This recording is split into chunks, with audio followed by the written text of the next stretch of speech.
Isso é excelente, eu queria pegar esse gancho e até essa questão do cuidado das famílias, passar para você também, Fábio, porque me parece que existe uma hostilidade crescente, eu não sei se vocês concordariam, uma hostilidade crescente com aquilo que é fundamentado na cosmovisão cristã. E aqui não é discurso de teórico da conspiração ou nada disso, tá? Obviamente, Brasil, nós vivemos em um Estado democrático de direito, nós temos a livre expressão da nossa fé, ao menos ainda, mas nós já vemos outros países, inclusive aqui na América Latina, estados que têm se colocado como estados totalitários, perseguindo padres católicos, bispos e tudo mais. Então, se de um lado, e me parece que a pergunta do Leandro vai um pouco nesse sentido, tem pessoas que olham com alguma crítica, às vezes um aparato da religião como movimento de Estado, por outro lado, como o Deltan muito bem falou, em uma sociedade plural, construção inclusive democrática, fruto dos pressupostos da fé cristã, porque quando você fala,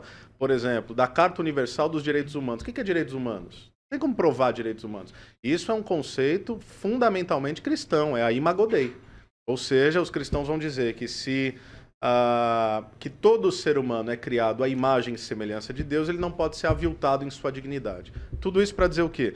Vocês não usam de uma pauta religiosa para se eleger, mas vocês são cristãos, discípulos de Jesus Cristo, que estão tentando ou são postulantes a diferentes candidaturas para fazer a diferença onde quer que vocês cheguem.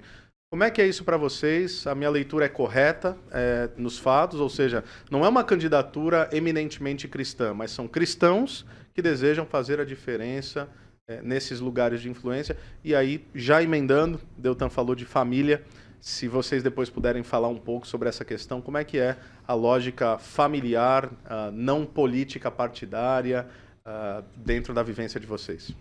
Não, bacana. Eu fui criado num lar cristão. Tá. Eu nasci num lar evangélico e além dos meus pais serem professores, né, então naturalmente já era para eles algo natural, né, ensinar. A base da minha criação foi a Bíblia. Tá. Foi os ensinamentos cristãos. E dentro desses ensinamentos, o que meus pais sempre me ensinaram, primeiro foram os princípios que na Bíblia elas são muito claras. Legal. Os princípios como a honestidade, né? Não falar mentira, você ser ético, né? Enfim, traduzindo vários versículos bíblicos, mas as questões éticas e morais que para grande parte dos brasileiros, né, das pessoas que estão nos assistindo, são caros, né? São importantes. Então, o que eu vejo, se eu puder colocar como um grande resumo tudo isso que eu aprendi, foi questão de propósito, né? Nossa vida aqui na Terra, ela tem um propósito. E como eu falei para vocês, eu tive um marco de mudança de propósito na minha vida. E pela forma como eu creio, foi Deus que fez essa virada de chave em mim, na minha cabeça. Foi que antes de 2014, as minhas energias elas eram focadas naquilo que o doutor falou aqui, no serviço social. Tá. Né? E é engraçado que quando você está nessa cultura cristã, você já faz esse alívio à pobreza, essa política social sem saber. Né? É verdade. Porque quando você sobe no telhado numa pessoa... Para nós é apenas natural, né? Exato. Quando você sobe no telhado de uma pessoa para trocar uma telha, porque ela é uma senhora viúva que não consegue subir lá, e você troca o telhado dela. Ou quando chega alguém novo ali na cidade, na tua igreja, você ajuda a descarregar o caminhão de mudança. Ou você, de alguma forma, você ajuda, campanha do agasalho ou qualquer coisa, você está fazendo política. Isso são princípios de cidadania, que é uma das formas como o Deltan colocou. Então eu cresci fazendo isso.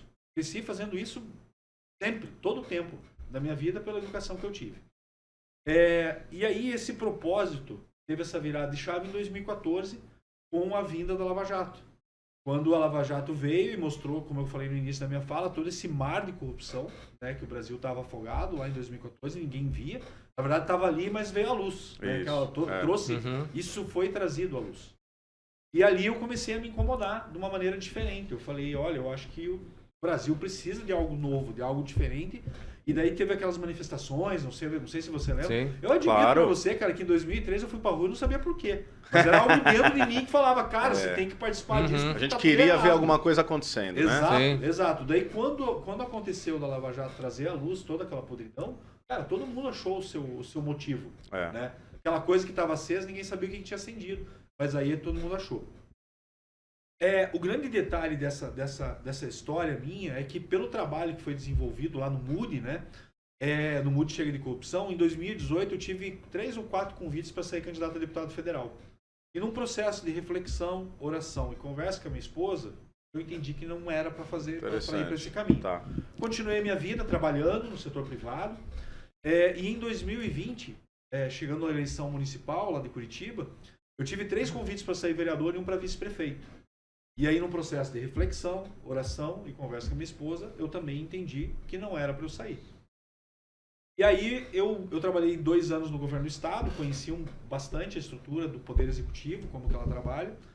Voltei para o mercado privado, não voltei para engenharia, tá, Rodrigo? E por incrível que pareça, eu estava trabalhando na área de saúde. Como gestão de saúde. Exatamente. Eu tenho 7 anos de experiência na área de gestão de saúde. Legal. E por último, o Instituto Presbiteriano Mackenzie, ele comprou o hospital evangélico e a faculdade evangélica lá em Curitiba. E eu fui convidado para assumir uma das áreas de gestão do hospital. Que legal. E aí eu estava lá num dia, num jantar, representando o hospital, e tocou meu telefone, né?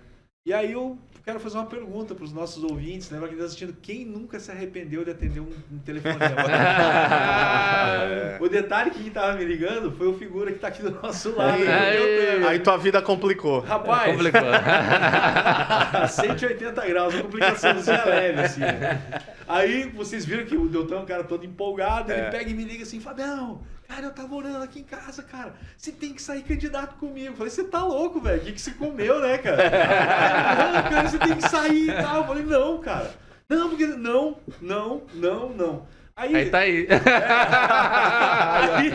Agora que tem um garotinho no meio, né? Eu não sei quantos de vocês que estão nos assistindo já usaram essa desculpa. Eu admito pra você que eu usei. Pra poder desligar o telefone, eu falei, Deltan, eu vou orar sobre isso.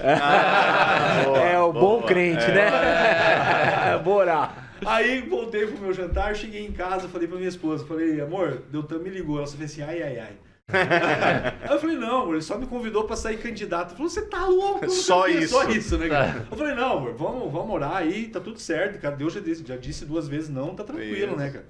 E eu admito pra vocês que eu orei uma vez.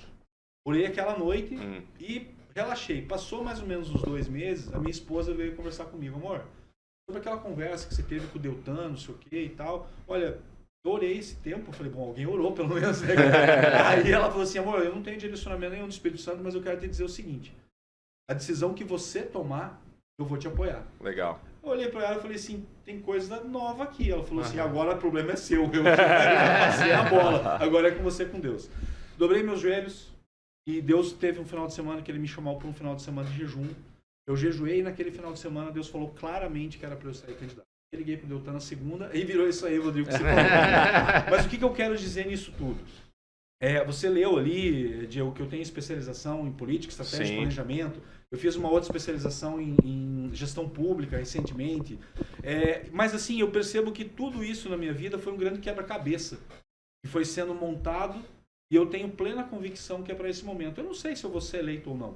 Isso está na mão de Deus. Eu sei que eu estou sendo o melhor candidato que eu posso. Legal. Que foi o chamado que eu tive.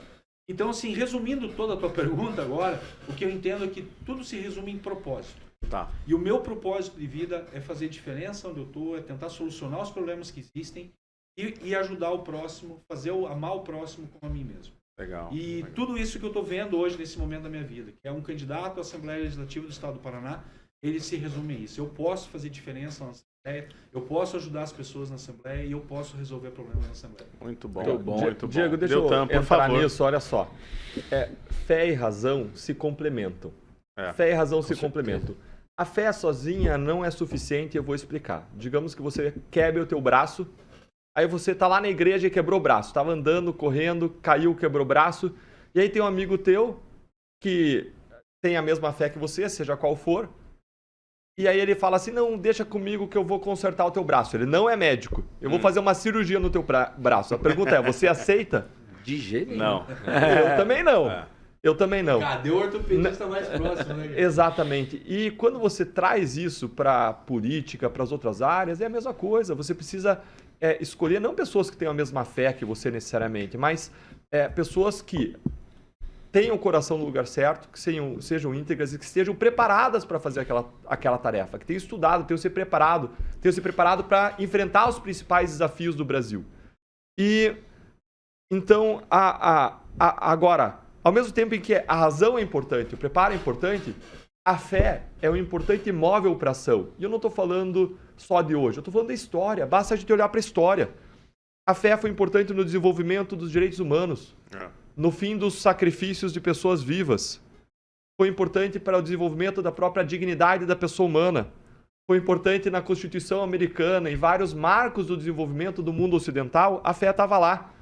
A fé estava na luta contra a discriminação racial nos Estados Unidos, no meio do século XX, quando Martin Luther King, um pastor batista, se levantou e, com base em princípio cristão de amor e de não violência, lutou, fez sacrifícios pessoais, familiares, para lutar contra a discriminação e a segregação racial.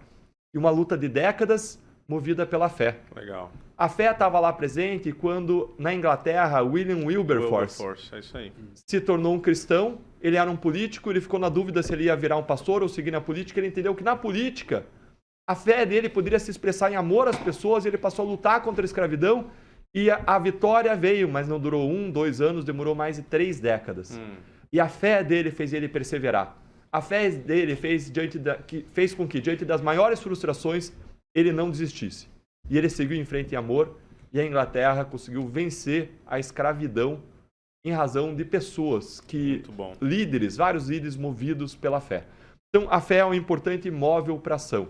Agora, a gente precisa conjugar bons propósitos, sob uma perspectiva aí não religiosa, ou ainda a fé a uma pessoa devotada a bons propósitos por uma perspectiva religiosa, junto com preparação, junto com evidência, junto com ciência, para que a gente possa fazer o melhor pela sociedade. Muito bom. Então, lugar de bons cristãos e preparados é na política também. Também. Com certeza. Muito bom.